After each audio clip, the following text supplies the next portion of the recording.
Grabando esta clase para que todos aquellos que no puedan conectarse el día de hoy puedan ver la reunión en YouTube. Así que damos la cordial bienvenida a todos los que nos están viendo por ahí por YouTube y a todos los alumnos que no se han podido conectar el día de hoy. Les damos la bienvenida para que puedan escuchar esta clase.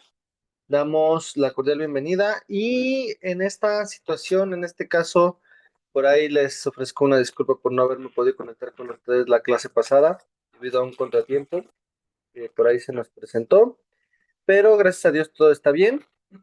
Espero que hayan podido ver la clase. El día de hoy, antes de iniciar esta clase, les mandé lo que es el material visto la semana pasada. Si llegaban a tener alguna duda, de hecho se pusieron dos cuestionarios extra, así que si llegaban a tener alguna situación en la cual requieran ayuda o un apoyo, estoy ahí para servirles con todo gusto. Así que me gustaría que empecemos este tiempo orando, presentando esto delante de nuestro Dios, esta clase, porque vamos a ver el día de hoy lo que es la regla cuarta de la hermenéutica, que como ya habíamos podido ver en la clase pasada que se quedó grabada, pudimos ver que la semana pasada pudimos terminar con la regla tercera, que era justamente tomar en consideración lo que es el conjunto del contexto, ¿no? La regla tercera es tomar el sentido, tomar la palabra de Dios en el sentido que indica el contexto y pues prácticamente pudimos terminar con esta clase en la semana pasada. Así que comenzaremos el día de hoy orando, presentando delante de nuestro Dios este tiempo. Así que acompáñenme a poder cerrar sus ojos y a delante de nuestro Dios presentarnos en esta hora. Así que oremos. Señor Jesús, te damos gracias en esta preciosa noche porque nos das la oportunidad de estar delante de tu presencia, Señor. Gracias porque tú nos das la oportunidad de estar delante de tu presencia, Señor, buscando en esta hora, Señor, nos des la oportunidad de estar siempre, Señor, conscientes de lo que hacemos, Señor, siempre con un corazón dispuesto de que tú nos enseñes, queremos escucharte solamente a ti, queremos aprender más de ti, Señor, y queremos que el día de hoy, Señor, tú nos enseñes lo que es la regla cuarta de la hermenéutica, Señor. Ayúdanos, abre nuestro entendimiento, permite que cada una de las cosas que se van a ver el día de hoy, Señor, sean justamente para que el día de hoy podamos tener la seguridad de que te estamos escuchando solamente a ti, Señor. Abre nuestro entendimiento, sella la capacidad que tenemos, Señor, para poder interpretar tu palabra, para poder hacerlo de la mejor manera, porque solamente tú mereces lo mejor y lo mejor te entregaremos cada vez que estemos estudiando en esta clase, Señor. Te damos gracias por este tiempo y hoy bendice a nuestro hermano Jesús y bendice a nuestra hermana Yolanda, Señor, que se han conectado el día de hoy y a todos aquellos que se van a conectar, Señor, un poquito más adelante. Te pido que también los bendigas y también a aquellos que no se podrán conectar, Señor. Y también a nuestros hermanos en YouTube que no están dentro del cuarto semestre, bendícelos y permite que sea de bendición esta clase para ellos, que todo lo que se vea y se aprenda, Señor, sea para poderlo poner en práctica en nuestro día a día. Te damos gracias y te bendecimos en el nombre de Jesús. Amén y amén. Pues vamos a comenzar ahora sí la clase con la clase número 6 que tiene como título Regla cuarta, tomar en consideración el objeto o designio del libro o pasaje. Y bueno, vamos a empezar con lo que es la regla cuarta. En este caso, la regla cuarta de la hermenéutica para mucha gente es una de las más saltadas o excluidas que se tienen al momento del estudio de la palabra de Dios. Porque puede ser que a lo mejor un estudio pesado de las tres primeras reglas, pues lleven un tiempo determinado para poderse elaborar un estudio pues muy formal y robusto de la palabra de Dios. En este caso, la regla cuarta para muchos es innecesaria, pero si nosotros seguimos que son cinco reglas de la hermenéutica, entendemos que las dos que faltan no están solamente puestas para completar un número de cinco, sino porque cada uno de estos detalles que se tienen que ver en las demás reglas, ya incluyendo las tres primeras, la cuarta y la quinta necesita verse de una forma muy particular porque, como les decía, es una de las más saltadas. ¿Por qué? Porque la palabra de Dios sí requiere que se estudie, pero algunos, por economizar un poquito el tiempo, hacen que esta regla sea saltada y no sea comprendida del todo.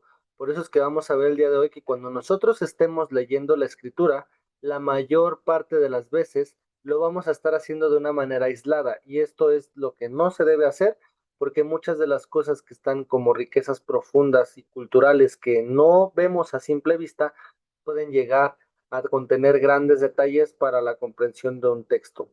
Lo más particular que podremos estar viendo que pasa esto es en los hechos históricos.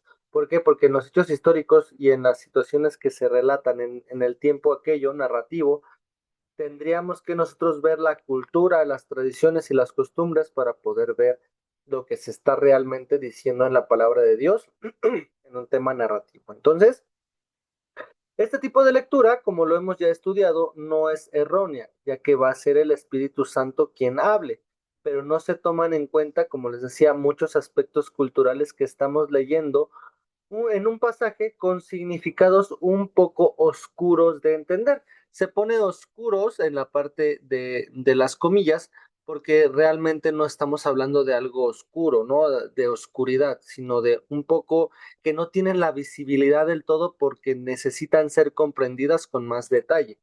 Por lo tanto, necesitamos entender que es necesario tomar en consideración el objeto o el designio del libro o del pasaje en el que se encuentran las palabras o las expresiones oscuras, para así poder tener un entendimiento integral. Esto es necesario que lo tengamos, ¿por qué? Porque si nosotros tenemos un entendimiento integral de la palabra de Dios, no nos van a quedar dudas de nada. ¿Por qué? Porque es como si nosotros estuviéramos comiendo y prácticamente sea una comida de tres tiempos. Para una comida de tres tiempos se requieren tres alimentos. De lo contrario, sería una comida de dos tiempos y no una comida que estamos viendo que es una comida completa, ¿no? Por ejemplo, sopa, arroz y tu guisado, ¿no?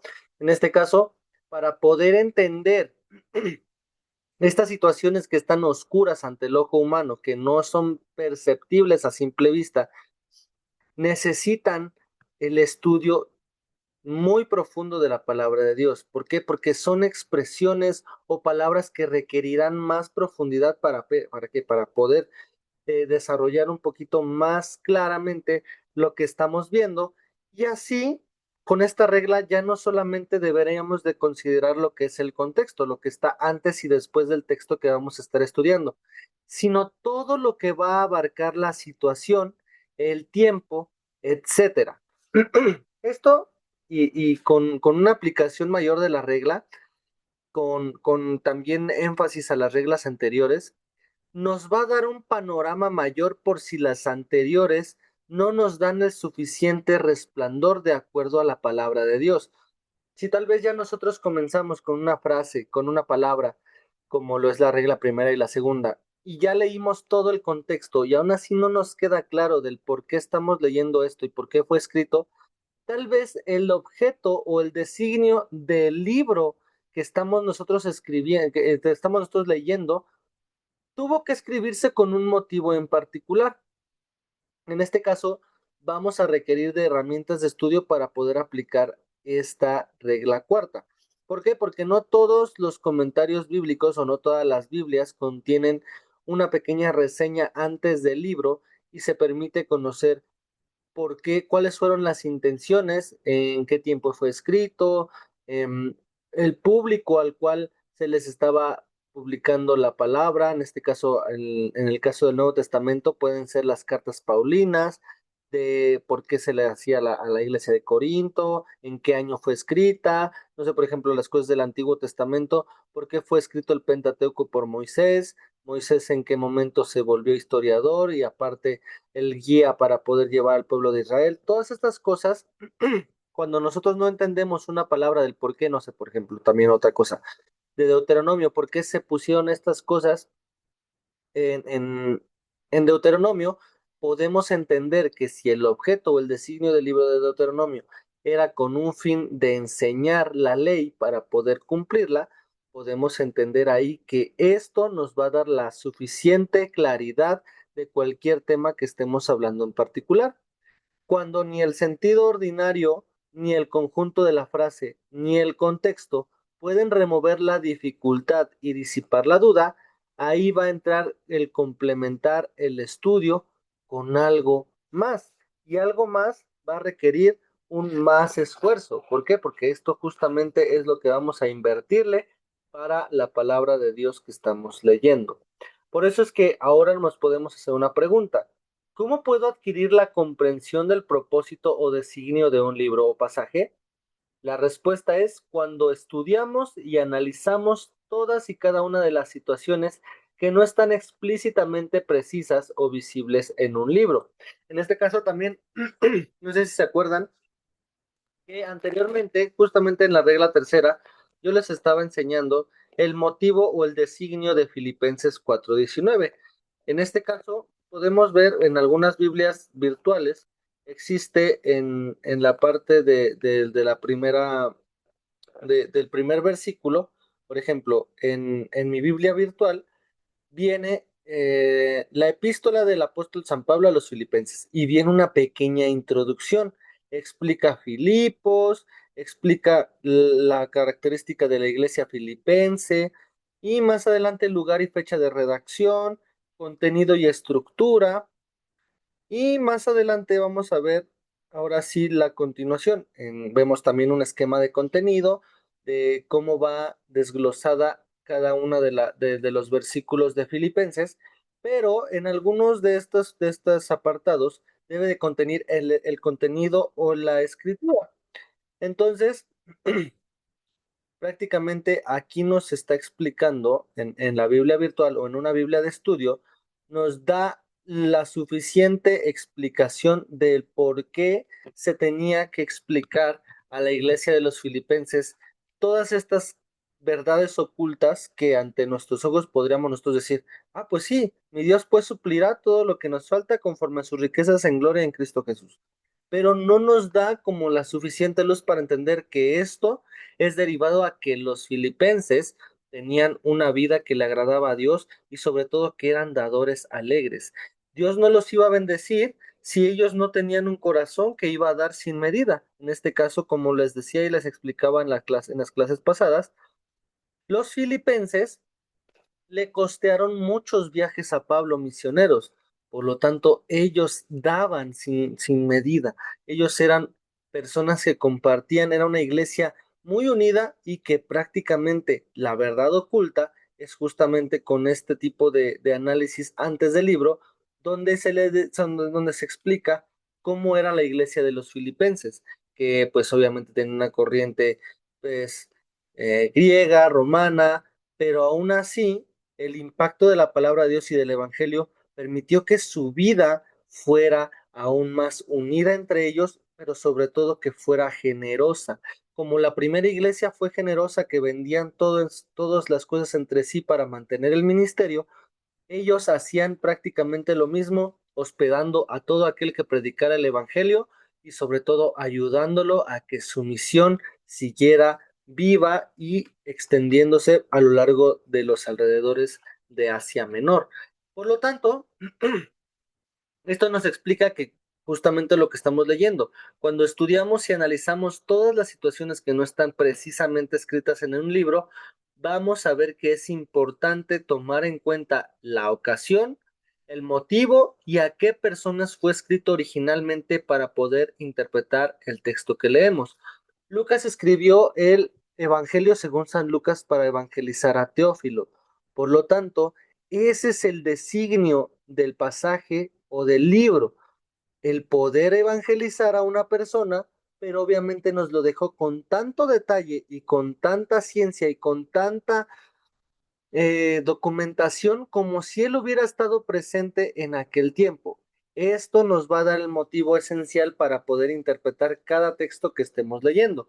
Y aquí vamos con ejemplos para que podamos empezar a desarrollar la práctica. Un ejemplo de identificar el designio puede ser en Hechos, el cual tiene como un propósito el conocer la relación del inicio de la historia de la iglesia, que es y la continuación de la historia plasmada en los evangelios. ¿Por qué? ¿Con qué motivo? ¿Con qué razón? De poder ver qué sucedió después de que Jesús ascendió al cielo con el Padre. En este caso, empieza la dispensación del Espíritu Santo y el Espíritu Santo empieza a desarrollarse en los apóstoles y los apóstoles comienzan a tener a los grupos que van impactando a sus ciudades, a sus provincias, todos aquellos lugares que estaba impactando el Evangelio por medio de ellos que estaban ya preparados con lo que habían escuchado de los apóstoles, tuvieron la relación de la historia de la iglesia con con el plasma de los evangelios.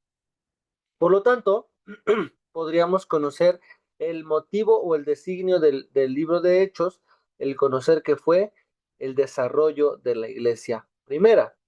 Otro ejemplo es con el libro de Romanos, que lleva como un propósito el fortalecer la fe de aquellos que vivían en el centro mundial de la idolatría, detallando la salvación por la gracia de nuestro Señor Jesús y expone los principios fundamentales de la fe. Eso es muy importante porque la carta a los romanos se los estaba escribiendo a personas de Roma, o sea, no eran personas judías, no eran personas hebreas, eran personas que eran del Imperio Romano, eran personas con toda la capital justamente, o sea, fue a Roma a escribir esa carta y se la entregó a los que estaban viviendo en Roma. Por lo tanto, esta parte era muy importante y sobre todo desafiante porque como lo vemos, el centro mundial de la idolatría aún así sigue siendo el Imperio Romano, ¿no? Ahora, el día de hoy, pues conocemos que Italia y en Italia pues hay un país dentro de Italia que conocemos que también es un poco idólatra, ¿no? Entonces, conocemos de esta misma forma que los motivos o las situaciones era poder entender que ante las muchas corrientes de pensamiento que estaban diciendo que la salvación ocurría porque tú hicieras cosas buenas,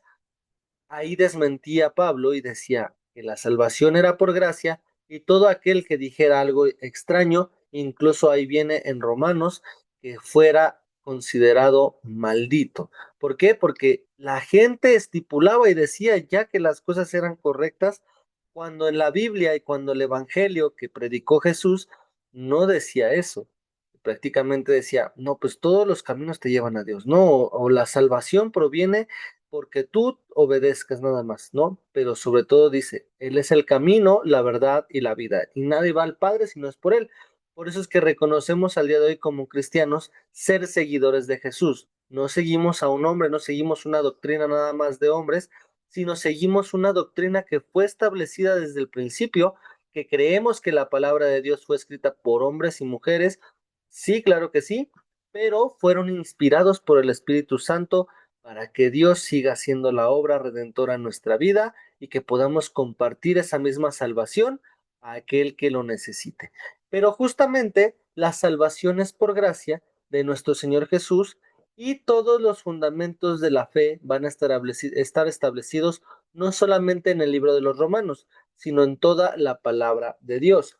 ¿Por qué? Porque esta regla, la regla cuarta, nos va a ayudar a entender y a encontrar el cómo fue escrito el libro y las circunstancias en las que vivía el escritor, provocando que nosotros tengamos que interpretar y adaptar correctamente lo que estamos tomando del libro para estudiarlo.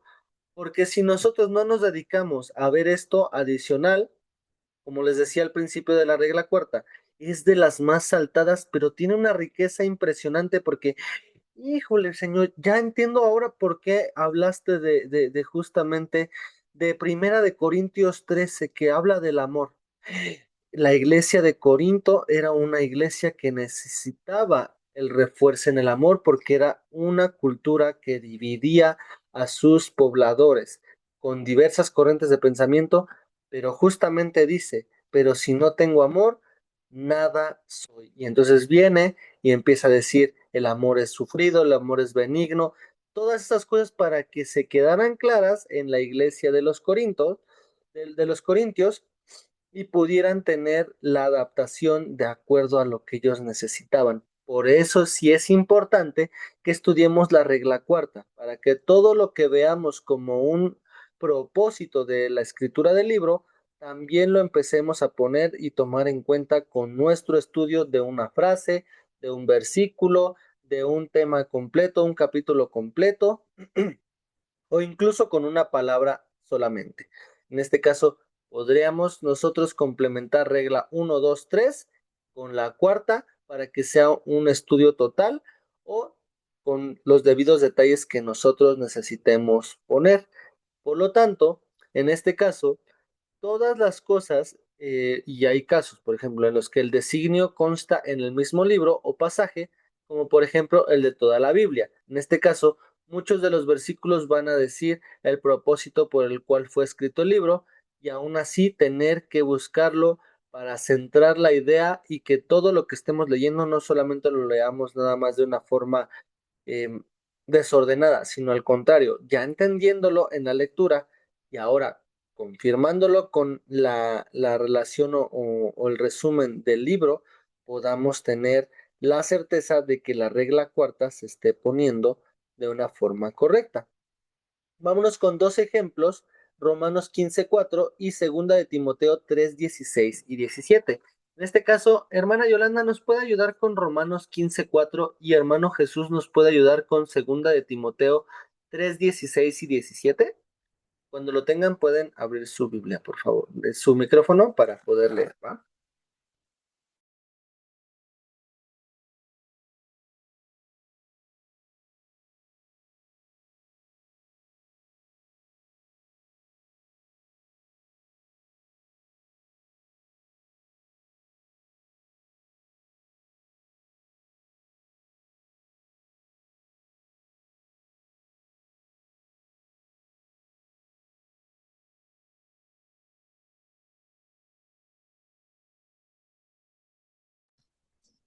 Amén, hermanito. Adelante, hermana Romanos, Yolanda, por favor. muchas gracias. Romanos 15:4. Porque las cosas que se escribieron antes para nuestra enseñanza se escribieron, a fin de que por la paciencia y la consolación de las escrituras tengamos esperanza. Amén. Muchas gracias, hermana Yolanda. Y ahora nos vamos con segunda de Timoteo 3:16 y 17. Por favor, hermano Jesús. Sí. Toda la escritura es inspirada por Dios y útil para enseñar, para redarguir, para corregir, para instruir en justicia, a fin de que el hombre de Dios sea perfecto, enteramente preparado para toda buena obra. Amén.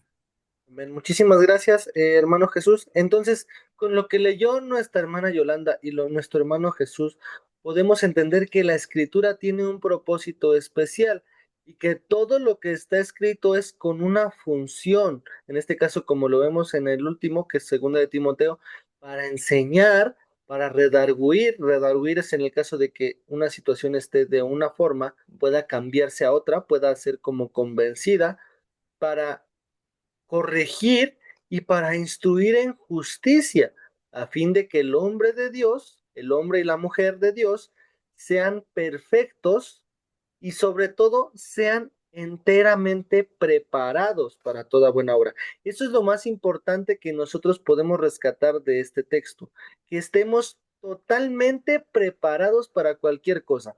Si a nosotros se nos presenta alguien que está endemoniado, poder tener la seguridad de que nosotros vamos a poder llevar el evangelio y la libertad a esa familia para decir, ¿sabes qué? En el nombre de Jesús, sal fuera y se establece la presencia de Dios con el Espíritu Santo en su vida, en su casa y poder llevar la libertad a donde queramos. Si nosotros necesitamos llevar el Evangelio a gente que no lo sabe, que ni siquiera sabe leer, no sabe escribir, podremos llevarlo de una forma especial. ¿Para qué? Para que aunque no se sepa leer o escribir, por medio de historias, como lo hizo nuestro Señor Jesús, y citando la misma Biblia, poder llevar el Evangelio a quien más lo necesite.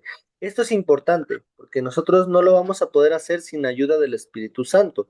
Y también podremos comprender el designio de los Evangelios en las cartas 2 y 3 de Pedro o en el diseño de Proverbios. El diseño de Proverbios tiene una forma sin igual. ¿Por qué? Porque al ser escrito por la persona más sabia que ha pisado esta tierra, podemos entender que de algo lo dejó, para algo dejó el libro de Proverbios el rey Salomón, porque de lo contrario, pues no íbamos a poder aprender nada de lo que pues estuvo prácticamente teniendo como una enseñanza de parte de Dios por medio de su sabiduría que prácticamente él la solicitó al pedir un corazón entendido y apto para poder hacer juicio delante de Dios. Entonces, con todas estas cosas podemos entender que a través de un estudio diligente vamos a lograr conocer el designio y con esto vamos a obtener una solución para explicación de puntos que son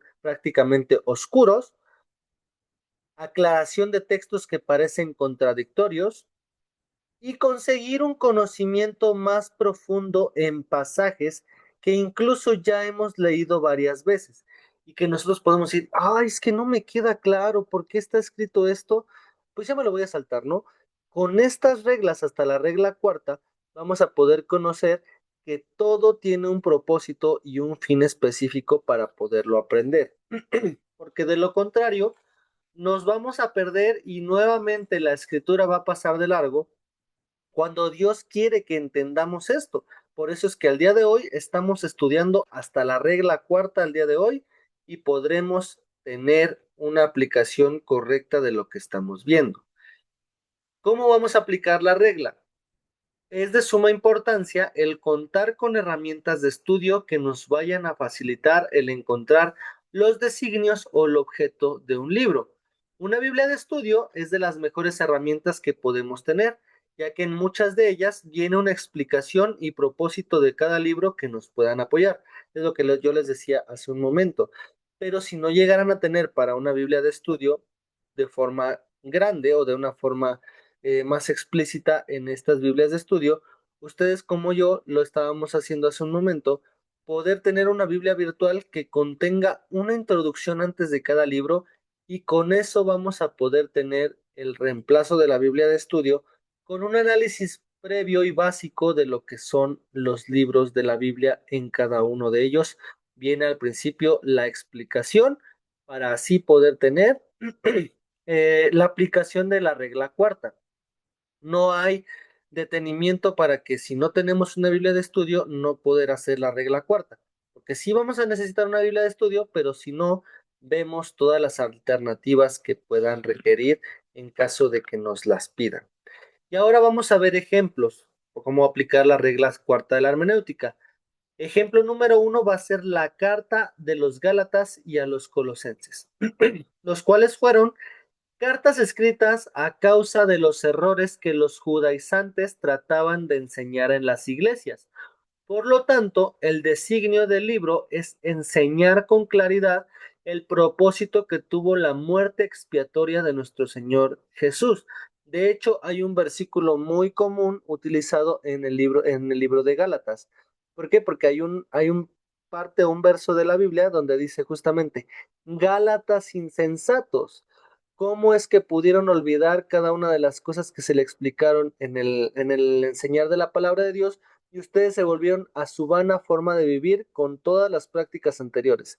Gálatas viene incluso con las obras de la carne y después viene el fruto del espíritu.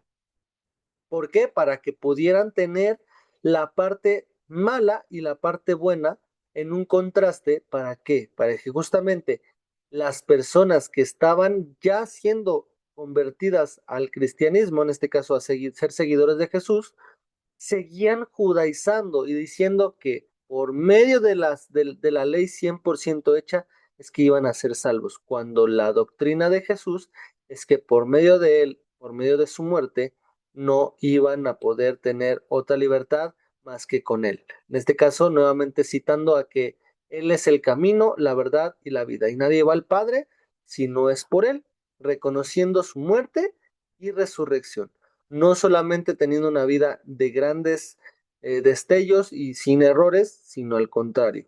El propósito de la muerte expiatoria de nuestro Señor Jesús lo explica, al igual que en los colosenses. No es tan duro con los colosenses, pero aún así estos dos ejemplos podemos entender que son derivados del mismo tipo, de ir contra la gente que estaba judaizando. Ahora nos vamos al designio principal de estas cartas, es el refutar a los judaizantes, los que enseñaban que los creyentes gentiles debían de obedecer la ley judía con la finalidad de ser salvos. Y vamos nada más a leer eh, Gálatas 5:1, que si nos puede ayudar nuestra hermana Pili, hermana Pili, ¿nos puede ayudar con Gálatas 5:1, por favor? Sí, hermanito, con mucho gusto. Muchas gracias, hermana Pili.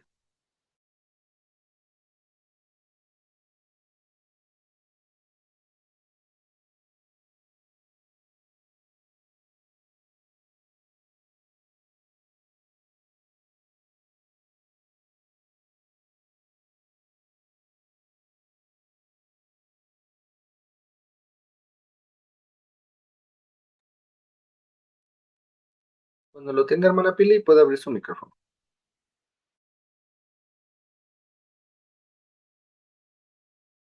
Sí, hermanito, listo. La palabra de Dios dice, estad pues firmes en la libertad con que Cristo nos hizo libres y no estéis otra vez sujetos al yugo de esclavitud. Amén. Amén. Muchísimas gracias. Y podemos ver justamente que el yugo de esclavitud es sintiéndonos culpables por no estar obedeciendo lo que la ley en aquel momento estaba escrito. ¿Por qué? Porque ellos prácticamente llegaban un momento, no eran los maestros y los escribas ni los saduceos, pero llegaba un momento en que las personas de forma extrema, ellos llegaban incluso a mutilar sus partes del cuerpo, que justamente haciendo caso a lo que Jesús decía, era, si te es ocasión de caer tu ojo, quítatelo. Y pues para pronto los Gálatas iban y se quitaban el ojo, a final de cuentas para que no pudieran tener la parte que les hiciera caer. Pero la enseñanza es que justamente no solamente quitando todo esto, sino creyendo en la redención de Jesús, el perdón de pecados y el que todas las veces que nos equivoquemos, Él va a estar ahí para perdonarnos y limpiarnos de toda maldad, que abogado tenemos con Él y que todas las cosas por Él son hechas y para Él son hechas y que todo propósito podemos tener y así poder citar muchas citas, no caer en yugo de esclavitud. ¿Para qué? Para que todas las veces, y de hecho, si ustedes tienen oportunidad de leer al final de esta clase, dice más abajo que todas las cosas, las prácticas judaizantes de aquel tiempo, era incluso que buscaban a los gentiles para circuncidarlos, cuando la reacción del nuevo pacto, ya siendo cristianos, ya no tenían que circuncidarse para ser salvo o para poder ya pertenecer al pueblo judío y hacer sus mismas prácticas, decía, la circuncisión ni siquiera es el cuero del prepucio, sino tiene que ser de forma espiritual, porque dice, he aquí yo, Pablo, os digo que si os circuncidáis, de nada los va a aprovechar Cristo. ¿Por qué? Porque no tiene nada que ver una práctica física cuando tiene que ser más una práctica espiritual. Y ahí la enseñanza se va a golpe. ¿Para qué? Para que justamente lo que dice ahí, en el principio del texto de Gálatas 5, dice, estad firmes en la libertad. Porque todas esas cosas los llevaban a una esclavitud de seguir la ley al pie de la letra, porque si no, no iban a ser salvos cuando Jesús enseñó otra cosa en la tierra. En varias ocasiones leemos que Pablo hace referencia a esto y quedan aclaradas muchas palabras oscuras. Cuando nosotros vayamos a leer Gálatas, debemos de entender este conflicto del primer siglo entre la ley y la gracia, la fe y las obras. Los cristianos empezaban a malinterpretar su fe al creer que debían de ser legalistas cuando Dios mandaba incluso a disfrutar la vida, pero siempre cuidando los detalles de una vida decorosa y agradable a Dios. No era tanto como que no se estuvieran circuncidando para no seguir esa ley, pero sí circuncidándose en el corazón de que todas las cosas que no aprovechaban, ellos debían de huir a esas tentaciones, a las pasiones, a todas aquellas cosas que podían ser ocasiones de caer, porque el Evangelio justamente es esto, advertir lo que es malo y seguir lo bueno. No vino a abolir la ley Jesús, sino vino a cumplirla, pero no a cumplirla como si fuera algo, una cadena a la cual atar el cuello y decir, sí, Señor, te obedezco, pero mira, me estás llevando para acá del cuello cuando no tiene que ser así. La aplicación de la regla nos da a entender justamente que entendamos el designio de Gálatas y de Colosenses. Vámonos con un ejemplo más, comparando Romanos 3:28 con Santiago 2:24. ¿Quién me faltaba por aquí? Está ya creo que ya se me fue la hermana Edith Manrique. Creo que ya no está. Ah, sí está aquí, hermanita Edith. Hermanita Edith, ¿nos puede ayudar con Romanos 3:28? Y hermano Javier Saucedo, ¿nos puede ayudar con Santiago 2:24, por favor, hermanito? Cuando tengan su versículo, pueden abrirlo el micrófono sin problema.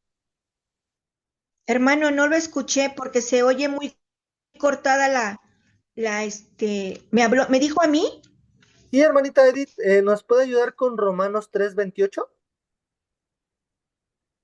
con mucho gusto, hermano. Muchas gracias, hermanita. Amén, hermano. Adelante, hermano Javier, con Santiago 2:24, por favor. Vosotros veis, pues, que el hombre es justificado por las obras y no solamente por la fe. Amén, muchas gracias, hermano. Santiago 2:24.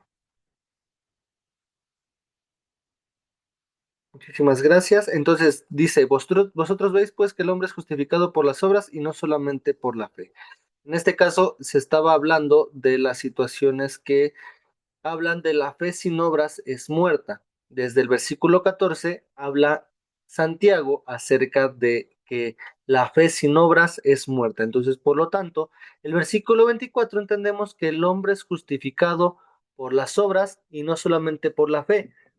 Aquí la regla cuarta de la hermenéutica en Santiago 2:24 nos enseña más adelante lo que explica y el propósito por el cual fue escrito Santiago, que es corroborar acerca de algunas dudas doctrinales cuando lo que se dice en otro texto va de otro panorama determinado. Entonces, si quieren, ahorita les explico bien la parte de Santiago y vámonos con Romanos 3:28. Hermana Edith, ¿lo tendrá? Hermanito, claro que sí. Y la palabra de Dios dice así en Romanos 3, versículo 28. Concluimos, pues, que el hombre es justificado por fe, sin las obras de la ley. Amén. Amén. Entonces podemos entender justamente Romanos 3:28 habla de que necesitamos ser justificados por la fe y las obras que dan atrás. Y Santiago nos dice que la fe sin obras es muerta. Entonces, ¿a quién le hacemos caso, no? Esto muchas veces llega a decirse para entenderse del por qué se están hablando y por qué la Biblia está escrita por humanos y la Biblia se contradice. No, si nosotros nos vamos a Romanos 3:28, nos va a decir el por qué, el propósito desde el título, del por qué se está hablando de esta forma. Del versículo 28 habla en el versículo 21, el título es La justicia es por medio de la fe. Aquí se está hablando de que la fe va a justificar a la gente, no por sus obras, pero sí entiende que por la gracia de Dios te va a permitir hacer obras que sean buenas, pero no solamente en base a lo que los romanos estaban haciendo, que como les decía ya anteriormente, los romanos ellos buscaban apegarse a lo que Dios había dicho por medio del apóstol Pablo, de todas las personas que habían predicado, y llevaban a cabo todas y al pie de la letra cada una de las cosas, pero decían, pero tienes que seguir la ley, tienes que hacer las cosas correctamente así, porque si no, no te vas a poder ir al cielo. Entonces ahí llegaba Pablo a explicar que justamente por medio de la fe, necesitaban ellos ser justificados. ¿Por qué? Porque ellos estaban aferrados a decir, no, prácticamente, si tú no haces estas cosas, no vas a ser salvo y te vas a ser condenado, te vas a ir al Seol y muchas consecuencias. Pero en el caso de Santiago es justamente lo contrario, justificar a la gente a la que el público al que le estaba enseñando Santiago eran personas que estaban amañadas, personas que estaban aferradas a decir, no, pues tú no crees en nada con que tu fe, tú crees y vas a ser salvo, ¿no? Pues tú vas a tener la creencia de que si tú crees en el Señor Jesucristo, vas a ser salvo. Y yo puedo seguir pecando, yo puedo seguirme acostando con 1000 mujeres, yo puedo seguir mintiendo, puedo seguir teniendo ganancias deshonestas, negocios ilícitos, todas esas cosas, pero yo me justifico por la fe. Y aquí empieza la conversión de Santiago a decir justamente, no, sí, espérate, si eres justificado por fe, pero la fe va a provocar que tus obras sean justas delante de Dios. Por eso es que ahí le dice, la fe sin obras es muerta. ¿Por qué? Porque solamente estás creyendo en que Dios te va a salvar, pero tu vida tiene que reflejar a Jesús. Entonces, la explicación de la aplicación de la regla es que justamente a simple vista pareciera que Santiago contradice lo que dice Pablo a los romanos, pero entendiendo la situación en la que se escribieron las cartas, sabe que no se contradice. Pablo en Romanos estaba combatiendo a los que creían que por hacer las obras de la ley de Moisés como medio de justificación serían salvos. Santiago en su carta combate el error de unos desordenados que comentaban que con una fe imaginaria, sin vida o descuidando las buenas obras, iban a poder ser salvos. Pablo trata la justificación personal delante de Dios y Santiago se ocupa por la manera de actuar de los hombres delante de Dios.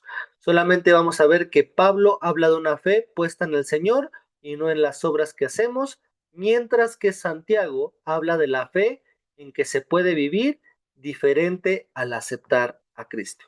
Como una conclusión y como un cierre unificado, podemos decir que nuestra persona se va a justificar delante de Dios mediante de la fe, pero nuestra fe se va a justificar delante de los hombres por nuestra manera de vivir. ¿De qué sirve que vea a Dios nada más cómo nos comportamos si alrededor la gente incluso diría que no somos cristianos? Esa es la forma de la aplicación de la regla, porque el entendimiento y la ayuda del Espíritu Santo siempre va a provocar que nuestro estudio, primero que todo, quede claro y sobre todo va a estar apoyado con las reglas que hasta el momento hemos aplicado. Entonces, hasta aquí me voy a quedar para que ya terminando la regla cuarta de la hermenéutica, ahora sí, la siguiente clase nos vayamos con la regla quinta y así poder tener la oportunidad de ya casi estar en el punto de la revisión de los últimos cuestionarios, porque la semana que viene serán semana de evaluaciones para ustedes, entonces para no hacerles pesado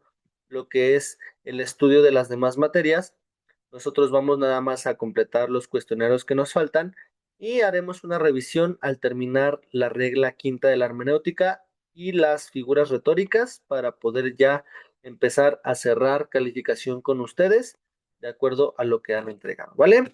Nos vemos primeramente Dios la siguiente semana. Por favor, cualquier duda que tengan, háganmela saber antes de poder escribir algo. Estoy a sus órdenes y nos vemos primeramente Dios la siguiente semana. Que tengan un bendecido fin de semana y nos vemos primeramente Dios la siguiente clase. Que estén muy bien. Dios les bendiga. Gracias.